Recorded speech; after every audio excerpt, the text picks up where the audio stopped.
I think it's the second best Fantastic Four movie. Mm. And the best Fantastic Four movie is The Incredibles. You're not affiliated with me. This one wasn't as fun. It's not very fun. No. You know, it's fine. I think not as good as Superman. Is it better than Thunderbolts? I'd probably watch Thunderbolts again, honestly. I would too. I said a 7 out of 10. Fair. It's fine. I don't think it will do what Marvel's hoping it'll do. All right, we'll start on some cons and then finish on some high notes. Cons, I kind of said it's a little boring. They're not like that engaging of characters. And then Pedro, probably a solid con for me. I didn't You're see, sick of him. I'm sick of him, but also it was just Pedro being Pedro. And like, I'm not saying he's dumb, but I was like, I don't buy that this guy's like the smartest man in the universe. His brand is just Pedro. Everything he's in is just Pedro. One of my cons is I'm not looking forward to him as the lead for the new Avengers, because I think they confirmed he's the main lead.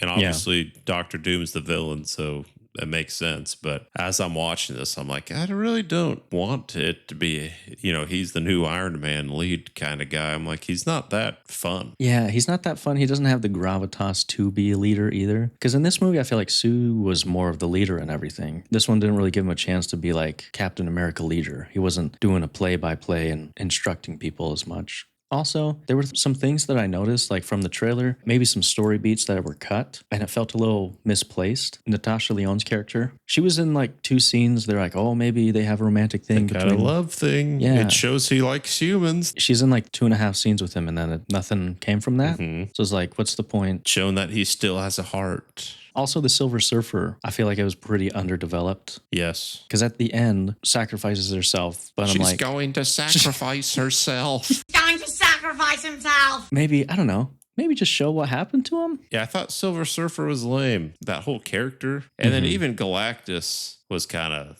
underwhelming. I thought it was cool when he first shows up and you see how big he is and he's walking. I was like, this is actually kind of fun. But then it's like, oh, Sue Storm pushes him. Pushes them real hard. And I'm like, all right, well, this guy's obviously supposed to be all powerful, eating the planets. And Reed Richard, even he does pulls the little lava thing off his back. And they're all like doing a decent job against him. Like, you wouldn't think he's this all-powerful person. Yeah, because he was just big and he had some laser vision that could see through walls. That's what it showed. I know he can do more. They should have showed him do more. This is how I know the writers have never played like a God of War or like a Shadow of the Colossus video game. You got to, spam them, and then the second wave hits. Reed should have just been spamming that unlock the lava button, I know. I'm like, come on. This your first time? This your first gig? Yeah. I thought the whole baby thing was just kind of distracting. And the baby, it wasn't a real baby, right? I'm not crazy. Like half the time, no. Yeah.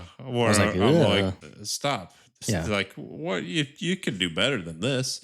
It's presumed it's like a month from when it's born to when Galactus comes. Yeah. Something like that. And obviously the baby, I mean, most movies, they're like, oh, the newborn, and it's like pretty obvious. It's like a 6-month-old baby or whatever. But since they're like CGI in it anyways, I'm like, why is this? Just, yeah. It was more distracting than helpful. And then even the story itself, I was like, I don't really care for this, because as soon as they get back and Reed goes and does the press conference, and again, he's supposed to be like the smartest man in the world. And he's like, oh, Galactus wanted to take my kid. I said no. And he said, well, fine, I'm going to kill the world. Like, And Ben says, why are you telling him this? Yeah.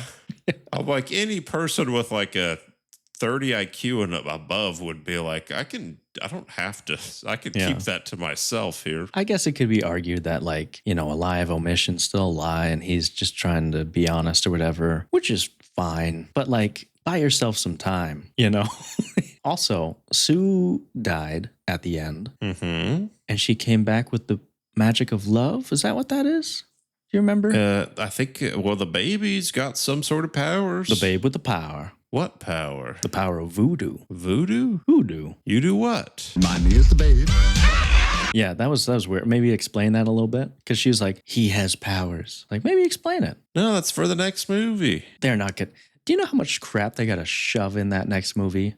It's going to be a one-sentence thing where Franklin's powers have been expanded beyond time and space. You know, the classic storytelling, tell, don't show is what they'll do in the next one, I tell you that. Yeah, he can save with the power of love. And also, Reed, buddy, you got to try a little harder. You got to go a little longer with the CPR here. I can't keep doing this forever. It's been 20 seconds. Call it. And a lot of the action seemed kind of lame. Rubbery. Well, what action was there? Is like maybe 1.5 action scenes? Nothing really. There was the main one at the end, and then they go to Galactus's home. They bust down the door and they say, "Look, pal." And then he said, "What are you coming in here? This is my house. Give me that baby." None of the jokes landed. It wasn't funny or really that fun. They kept trying to do jokes, and I was like, yeah, I appreciate like attempts or whatever, but I was like, yeah, at least something's got to land. And I'm like, is it me? Am I just more cynical and older? Because remember the old Marvels, you'd go in the theater, everyone's hooting and hollering. I thought the car seat thing at the end, I was like, that's kind of fun. Sure. Because as a man that's had to put many car seats in cars, I'm like, I get it. You know, that's kind of fun. Went on a little long, but I get it. Yeah. I'm like, all right, there's 3 of you here now. I like the mole man. I thought he was kind of fun. He did have a funny line. What was the line? He's like, "Don't be mad, Johnny, I didn't dress you," or something like that. Oh, yeah. I think that was the best line of the whole joke. You got pros? Yeah, I like the mole man. and, Okay. And I like the car seat. I think the thing was probably the best of all of them. I think that's how much I like the Bears, that I was like, oh, this guy's the best of all of them. Yeah, he was fun. I liked his design was really good too. I do wish he had more of like a gravelly voice. It was really just his normal voice. And then I like the look of Galactus. He looked cool. Yeah. It's weird because they did Galactus a lot better in this one, but they did the Silver Surfer better in like 2005. Like looks wise, I was like, how did you? I'm not a nostalgia guy. I'm just an objective guy. You can't look at those two images side by side and say the new one looks better. I'm sorry. I like the aesthetics, the 1960s kind of retro feel. It was cool. I like seeing all the designs. However, now that I think about it, Reed Richards, smartest man in the world, they still got those circular sphere TVs. Not important. Can't invent 4K, 8K. You got flying cars, you get an 8K TV, pal. I think that's all I got. Oh, one more thing. Not pro or con, maybe more of a con. I've seen a lot of interviews online with Pedro. Vanessa Kirby, him just touching up on this woman. It's weird. I'm so glad the internet's calling him out for it. People are like, oh, he has anxiety, which is fine. It's fine to have it. Where's your anxiety with your male counterparts, I know.